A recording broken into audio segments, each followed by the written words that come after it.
Feeling like a shark in a shrimp tank. Big fish, small pond in the shrimp tank. Hey, welcome back to another episode of the Shrimp Tank, coming to you virtually from Seattle and the Pacific Northwest. Listen, if you want to learn how to start, grow, or run a successful business or organization, this is the podcast for you. This is where street smarts and book smarts collide. I'm Dan Whedon, along with this week's co-host, Michelle Baumberger, Michelle's Virgin Voyage. We're going to talk more about that. You can find us wherever you get your podcasts: iHeartRadio, Apple Podcasts, Google Podcasts, Spotify, SoundCloud, Stitcher, YouTube. Heck, we're ubiquitous. We come to you from about a dozen cities. It's not just here in Seattle. We've got Atlanta, we've got Boca Raton, we've got Boston. We've got a couple new ones coming out in Knoxville and Columbus. We're excited because today's guest is Jennifer Fischer from Bellevue Lifespring. Before we bring on Jennifer to learn more about her and this 110-year-old nonprofit organization, Michelle, I've got to just say welcome to your first Virgin Voyage as co-host on the Shrimp Tank. Yeah, thanks so much for inviting me to join in. I'm so excited to be a part of this because I've watched it for years, and it's amazing the people you bring on, and I'm excited to be a part of that. Well, Michelle, not only have you watched for years, you were one of our guests. In fact, I just looked it up, May 15th of 2019, almost exactly 2 years ago, you were sitting answering Hot or Nots and Plead the Fifths. 2 years ago. Now you're one of the hosts. I know, and I have my souvenir. You still have, you can see this, my shrimp tank. Do you have a name for your shrimp? I have not gotten that far yet. You know what? I think you should, because you're in the legal world, even though you may not do wills. How about Will? All right. That's the best joke. That's the best joke I'm going to have today. So enough of this crazy nonsense. We've got to get talking about Jennifer Fischer. And listen, Michelle, I'm really excited because you introduced Jennifer to us and said, we've got to have her on. We've got to have her on right away for some reasons we're going to talk about. So please, would you tell us how you know Jennifer, how you know Bellevue Lifespring, and then kick off the questions. Absolutely. We are so pleased to have Jennifer join us today. And I was so excited when she said yes, that she was available today. I've known Jennifer for many years, since her days at the Bellevue Downtown Association, and then more recently as a board member with Bellevue Lifespring, where she's been executive director for the last 7 years. And it has been just an awesome experience to watch her leadership as this organization has grown, and even more so over the last year as our community has struggled through the COVID pandemic. So Jennifer, welcome, and thank you so much for joining us today. Well, thank you, Michelle, and we are honored to have you as a board member. I actually recruited Michelle onto the board, and I even knew her husband back in the days at Bellevue Lifespring. So we are thrilled to have your expertise, your commitment. Michelle's firm volunteered for us. They've done food drives even before she became a board member. So thank you for that commitment.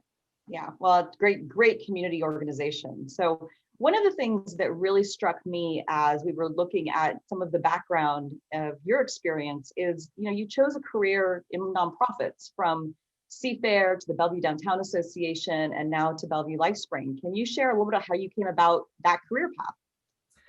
Interesting. You're right. I've always either served in the public sector. I was started out my career at Seattle Center, which a lot of people don't realize is a government city of Seattle run organization.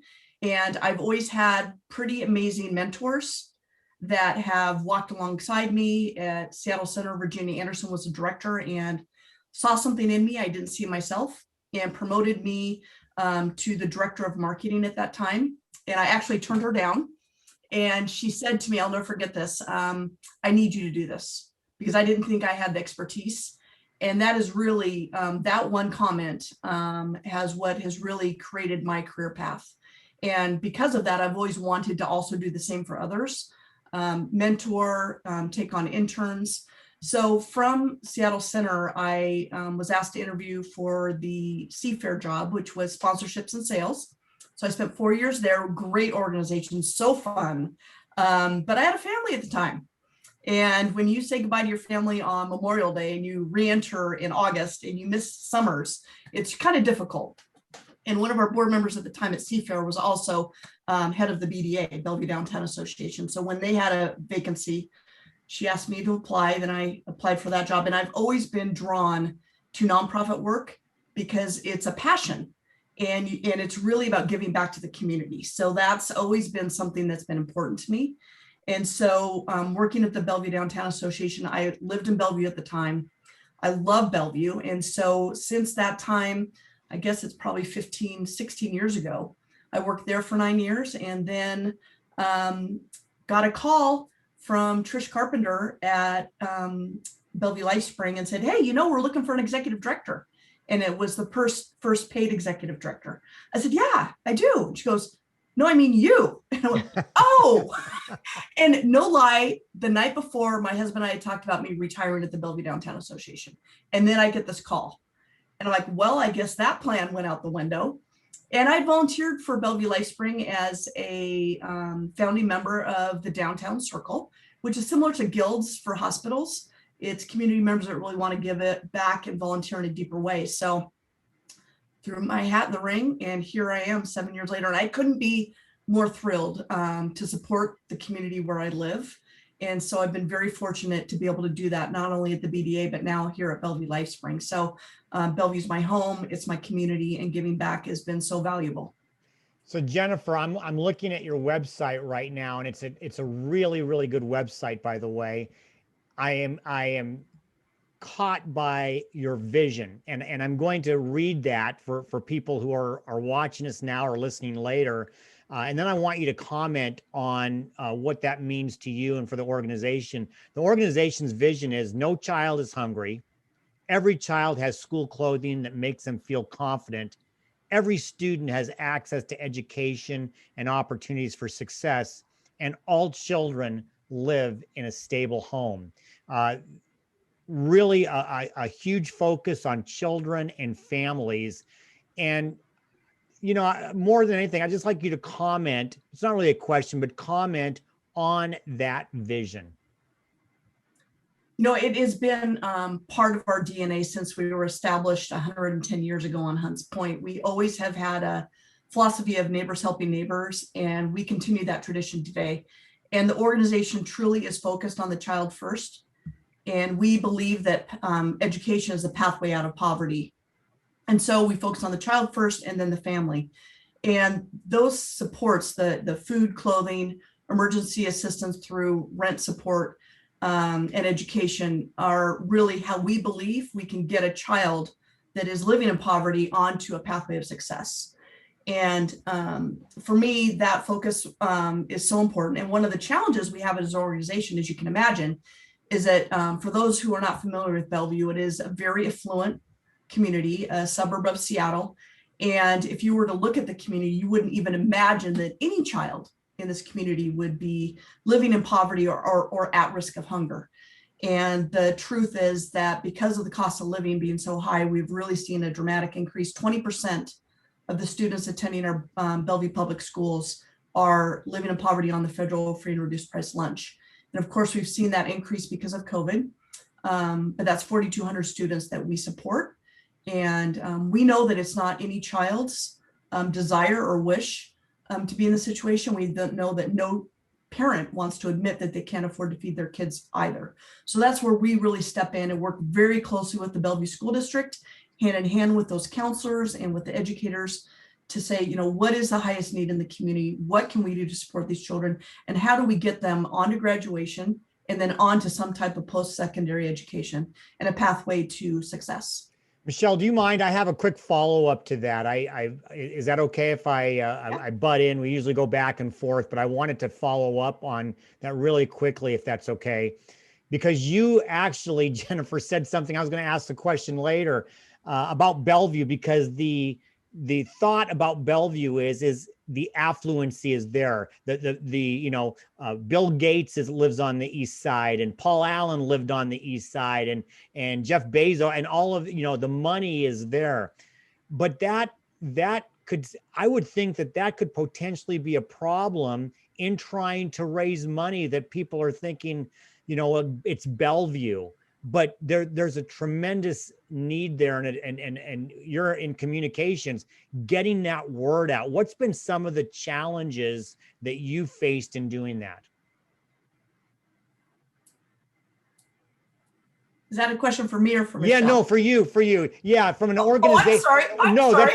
From an organizational standpoint, kind of overcoming it's Bellevue.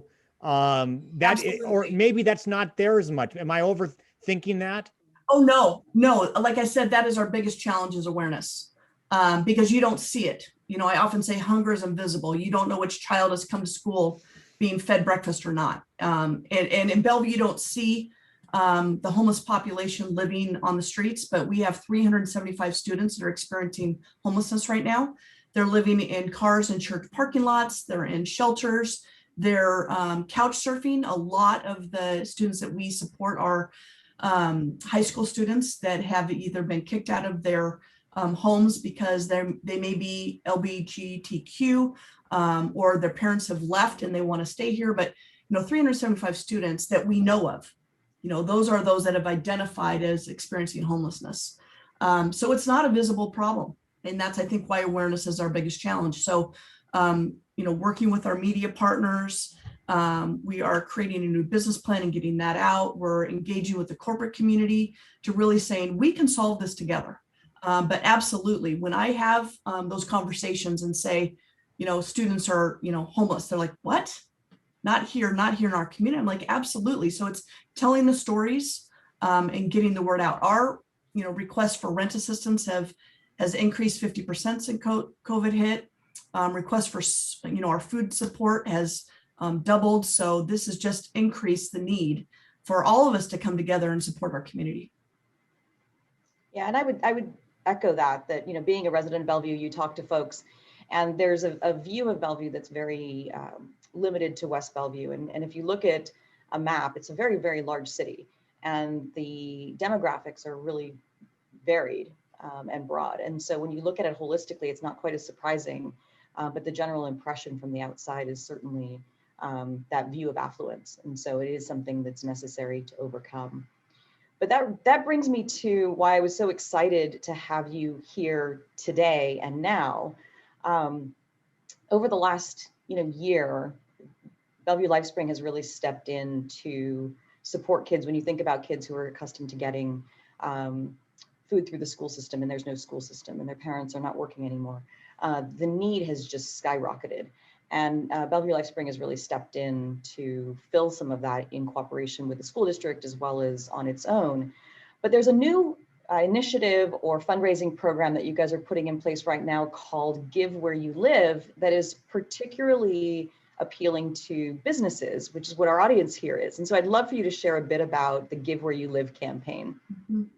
And I'll just mention real quick that at the top of the broadcast, we talked about the 4 service areas that we provide: food, clothing, education, emergency assistance. And our board, once COVID hit, went to the superintendent of Bellevue Schools. And at the time, Dr. Duran was on our board and said, what do you see the top 2 needs being, as a pandemic has hit? And he said, rent and food. And our board, including Michelle, made a very bold decision at that time to only focus on food and rent, and put all of our resources and all of our energy to ensure. And we put a stake in the ground. We said we want to ensure no child in Bellevue experiences hunger or homelessness as a result of COVID-19. And set out on a great fundraising path and just reached out to everyone we possibly could. And we were able to accomplish that in 2020. And we're fundraising again because no one, me included, did not anticipate that COVID would continue and that schools would be closed as long as they were. And so we just recently in March launched a Give Where You Live campaign. And that is really to say to our Bellevue community, we have got to solve this together. And we need our corporate partners to walk alongside us and help us with this effort. And so We've partnered with our media partner 425 Magazine and 425 Business, as well as our Hunts Point and Points Living Magazine. And so it's literally highlighting businesses that are supporting us. And so what happens is if you support this campaign, you'll get an ad in, and we, include a photo. Equinox, thank you, Michelle, as a part of this campaign, and then a quote from the company about why they're supporting their own community. And so for those of you that are, logging in from throughout the country and listening, please, not only, we want this in Bellevue, but please, I encourage you to support your own communities. Reach out, look at the nonprofits, look for something you're passionate about, and make sure that you do, ask the questions. What's happening in our community? How can I help? How can I volunteer? How can I give back? And how can I be engaged? But this has really got, like I said, originally, I'll tell you, was we had a different title for it, was Live Local, Give Local. And one of our circle members, as I mentioned, we have these, 9 amazing circle groups. Judy Duggar in our Columbia Evans circle said, I think it should be Give Where You Live. And it went, aha. And we just took that and have run with it and give her the credit. And then one of our team members, Ray Macker, said, let's make this a campaign. Let's really tie this in. So it's been a real collaborative effort between our board, our circle members, and our team to really increase the awareness and tie in our corporate partners. Well, Jennifer, we're going to talk way more about the campaign and giving where you live. But first, we got to take a break. We got to pay the bills. We're going to take sponsors. That's right. We're going to take a short break. You know all about that. We're going to take a short break to hear from today's spotlight sponsor. And when we come back with our guest, Jennifer Fischer from Bellevue Lifespring, for our Hot or Not section of the show, we're going to find out if she thinks it's hot or not to start the party rolling again. You'll find out more about that, so don't walk away. We'll be right back with more of the Shrimp Tank. Your business is a valuable achievement, your livelihood, and your legacy. Every day, you are asked to balance business opportunities and legal risks, but engaging legal adds complexity and expense. You deserve to experience business law the way it should be: practical, responsive, approachable, and transparent legal solutions to support your business in every stage. With Equinox Business Law Group's General Counsel Services, you get a corporate legal department tailored to your business needs. Let us tackle those contracts, HR, partnership, and IP issues so you can get back to your most important work, seamlessly moving your business forward. To learn more about Equinox's fixed cost, all-inclusive legal services, visit our website at equinox.law or email contact@equinoxbusinesslaw.com. Equinox Business Law Group, business law the way it should be. Well, thanks to our sponsors, we're back. Welcome back to the Shrimp Tank, where we interview the best and the brightest CEOs and business thought leaders in the greater Puget Sound area and beyond. I'm Michelle Bomberger, one of your co-hosts for the program, and our guest today is Jennifer Fischer with Bellevue Lifespring. Our next segment is Hot or Not. All right, Jennifer, Michelle and I are going to pepper you with really hard questions about business, about nonprofits, about life, maybe even about Huskies and Cougars. We'll find out in a little bit. But you're going to tell us whether it's hot or whether it's not, and then why. So I mentioned about partying and maybe dressing up. Listen, based on COVID, fundraising changed completely, about 15 months ago. And so I'm going to ask you this question now in a post-COVID world. Is it hot or not to have galas and auctions as fundraisers?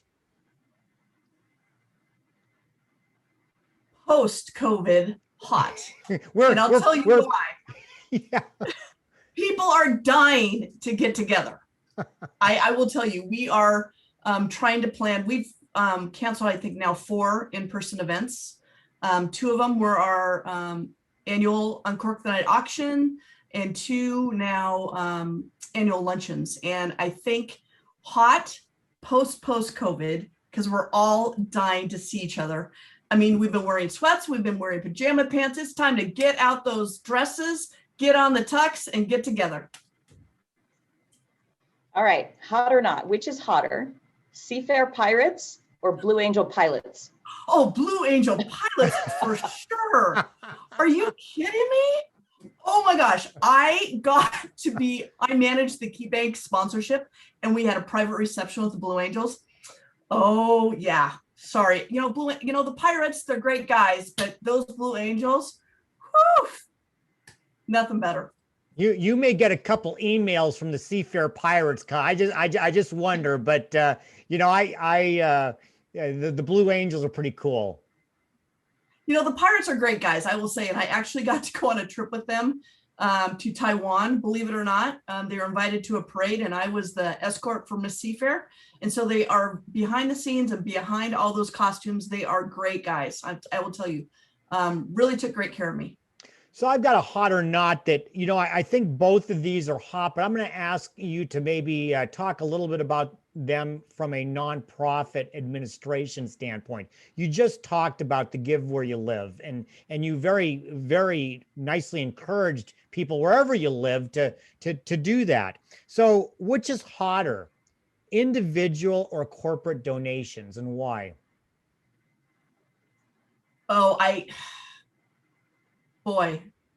will say it's equal. I hate to not pick a hot or not, but we receive 44% of our funding from companies and 35% from individuals. And so I'm going to say corporate is hotter. Okay. And I'll tell you why, because I think it's important and I think it's really important for the younger generation. They are asking for companies. What are you doing to give back? What is your social responsibility platform?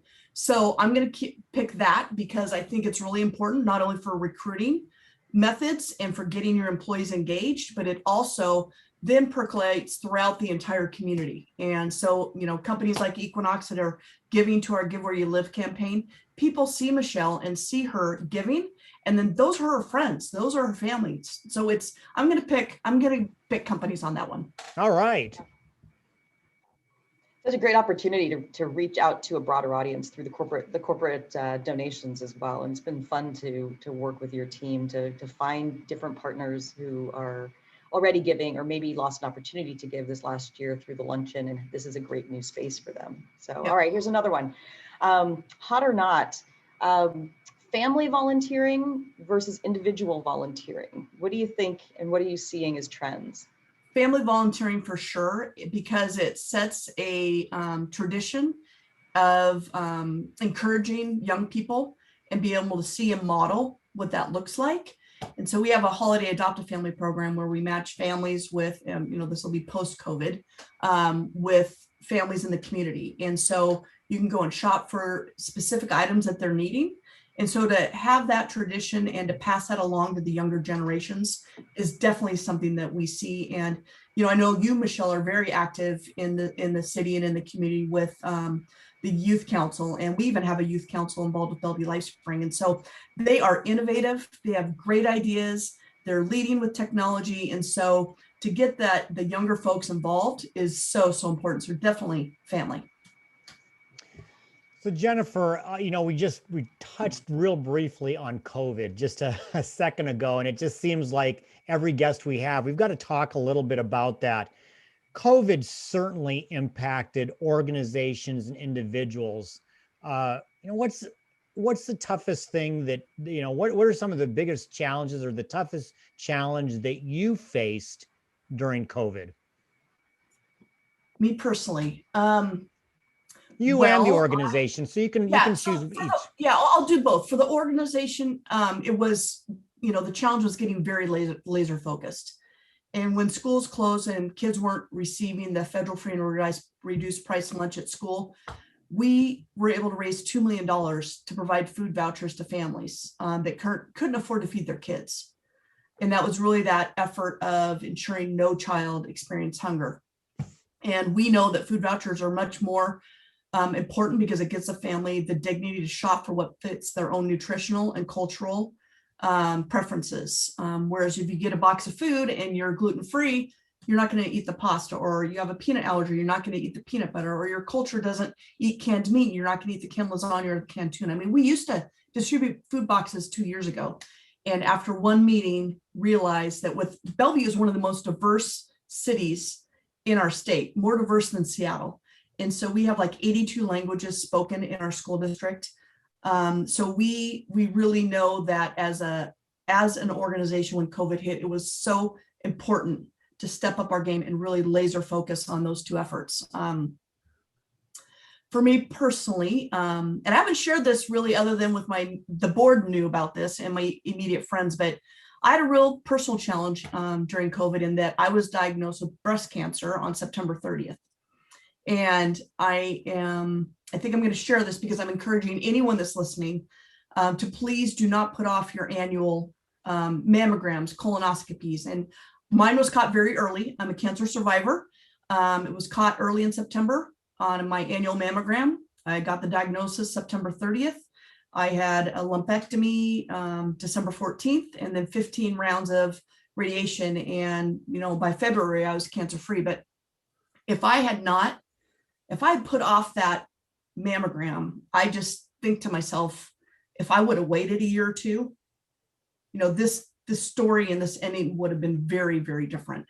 So for men, encourage women in your life to do this. My sister-in-law, actually, a year and a half ago, hadn't had a mammogram in 7 years and passed away. The cancer spread quickly through her body. And so I'm just sharing this. So please, I'm living testament to get those annual exams. Don't put them off. Don't use COVID as an excuse. Don't say I'm going to wait till this is over. Just please. And I'm a success story. And so that was one of my biggest challenges, to go through that during COVID and think, yikes. But I am totally fine and doing great. So that's my encouragement to all of you that are listening today. Well, thank you for your courage in sharing that. Really. Thank you. No problem. Michelle, you got something there? You're next. Oh, okay. I was thinking we were close to a commercial break. No, I'll let you know. Don't see this. I'll let you know when we go to commercial. Don't worry about that. All right. So, you mentioned that you were the first executive director for Bellevue Lifespring 7 years ago. So what were the significant challenges you faced coming in that kind of inaugural role of an organization that clearly, fills this huge need? How did you step into that and fill that need? I think it was a little easier for me just because I knew the organization as a volunteer and I'd been involved with it prior. But it was my first executive director leadership role. I'd been vice president, I'd been a marketing director, but never the leader of the organization. And so for me, there's things I would have maybe done a little differently, looking back. And I've shared this, like I said, I try and mentor other, people. I have a really close working relationship with another ED, Jesse Franklin at Rainier Athletes. And so, I wish the first thing I would have done is literally got on the phone and spent the majority of my time with the donors, really gotten to know them, but we had so many different audiences. We had the circle, we had the board, I had the staff. And so I think as it took a transition for the organization and the board to realize that we had a leader of the team now. And when you are in situations like that, it's almost like you kind of have to draw the line of, okay, the board, now you're steering, you steer the boat, we row the boat. So, I'm managing the team now. You don't call, the marketing director directly, and say, I need you to do this. Wait, you got to call me. So I know, so I can be involved in what's happening. But I think that was the biggest challenge. And this organization has been through so much change. We were around during the Great Depression, 2 world wars, the dot-com bust, we've survived all that. And so COVID is just another one of those things that this organization is going to take this community through. So I would say, back to your original question, I think the biggest challenge was that shift in leadership and defining of roles. But I, with you, Michelle, and others on the board, I am more inspired now than I've ever been with this organization and the commitment of our board and the leadership. Yeah, so I'm just grateful to be a part of it. So now, Michelle, now that was perfect timing. It worked out just perfectly, got that in under the tag. Because now, Jennifer, we're going to take that next short break to pay the bills, so to speak. We're going to take a short break to hear from our sponsors.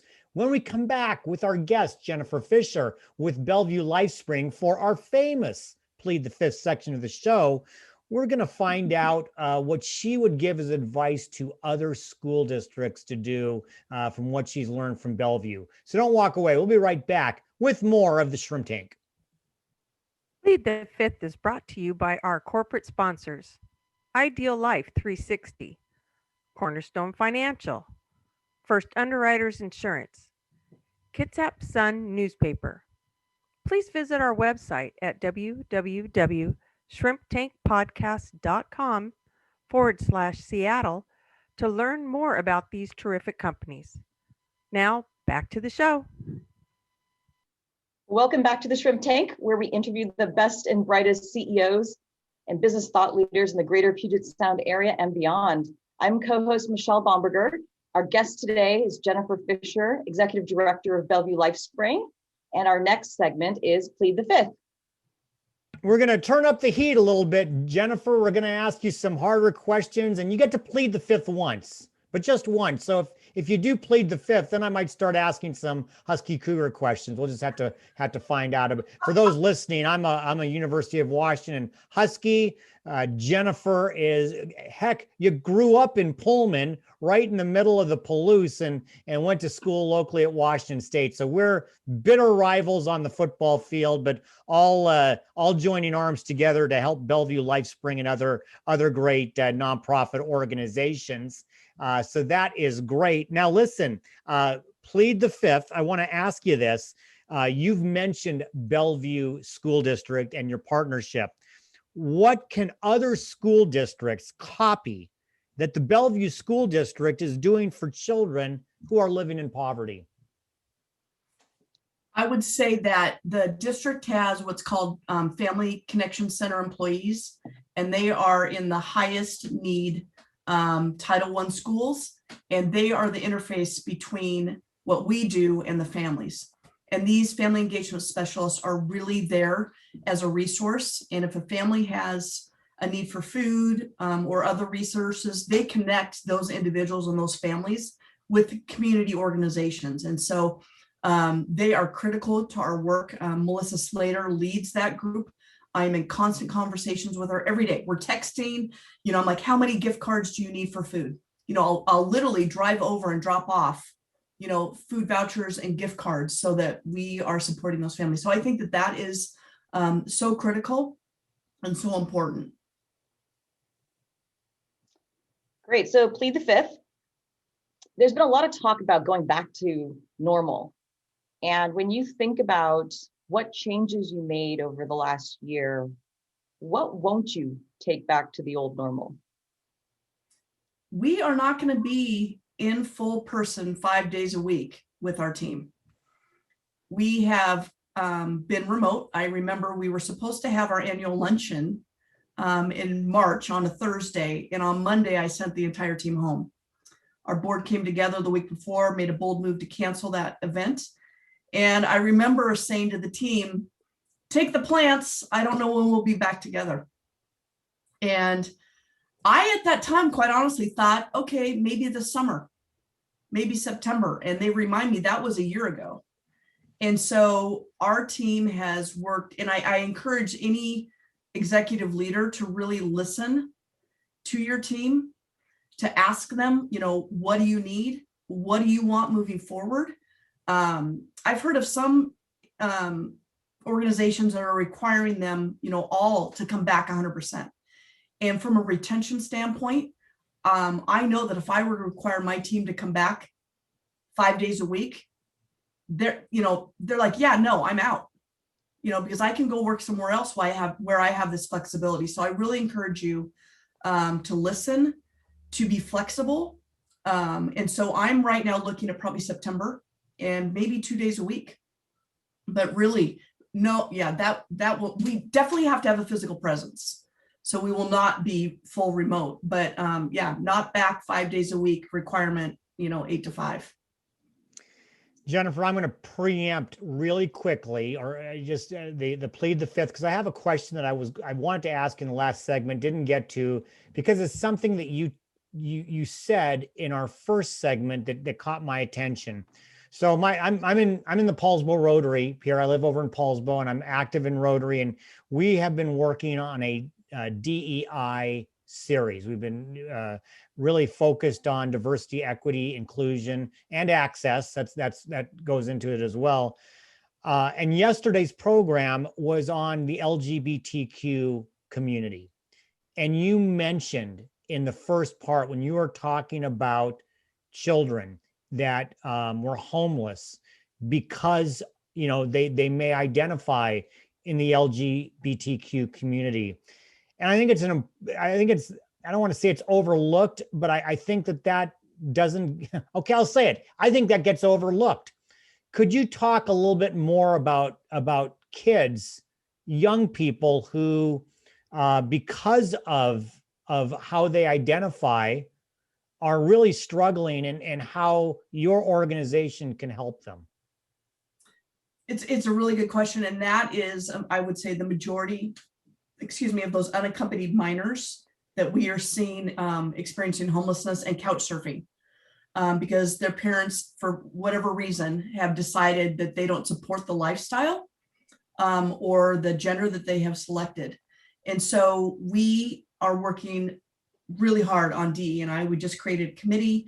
Julie Ching-Bowie from our board is leading that and is so passionate about it. We are engaging with a consultant called Be Culture that is helping that effort.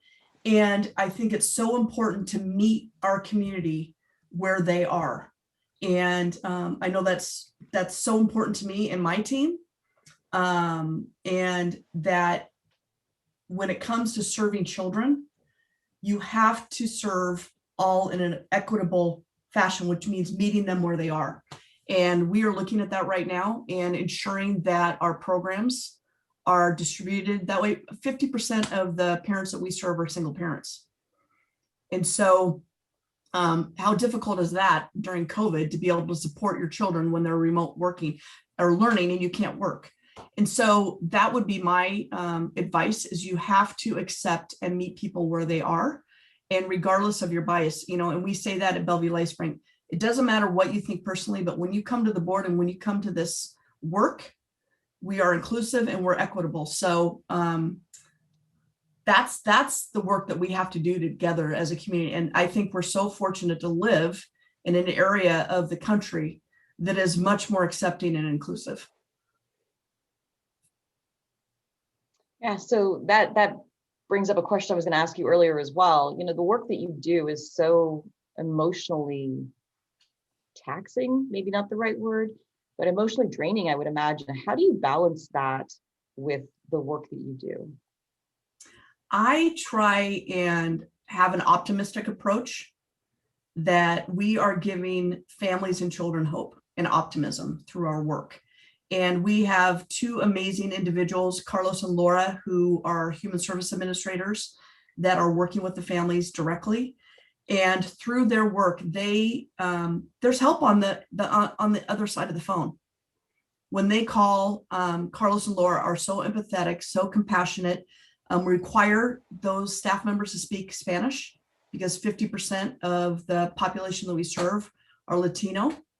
And so that's why, we have to make sure that we are providing our services so that people can communicate, understand, and be passionate. So I think sometimes it is hard. There's been tears, of course. I've gotten and received thank you notes that I share with the team, and of course I cry. How can you not, when you know the good work that we're doing in the community? I've got one that we just received, actually, a handwritten note from one of the college scholarship students that just graduated from the UW. And she wrote us a personal note thanking us for supporting her over these past 4 years. So it is personal. It's very personal. And I grew up in a middle-class family, back then when we had a middle class. And I never had to worry about whether there would be food on the table. And to hear parents that struggle with that, even the person that I'm getting kind of personal, but cuts my hair, shared with me before one of our annual luncheons that she struggled with being able to feed her child. And she goes, you get really creative as a parent. When you come home, you know that Johnsonville brats can, serve 5 meals. And when your daughter says, hey, Mom, aren't you hungry? Don't you want something? You feed your child first. And then you say things like, no, we had a bunch of food at work today. You eat.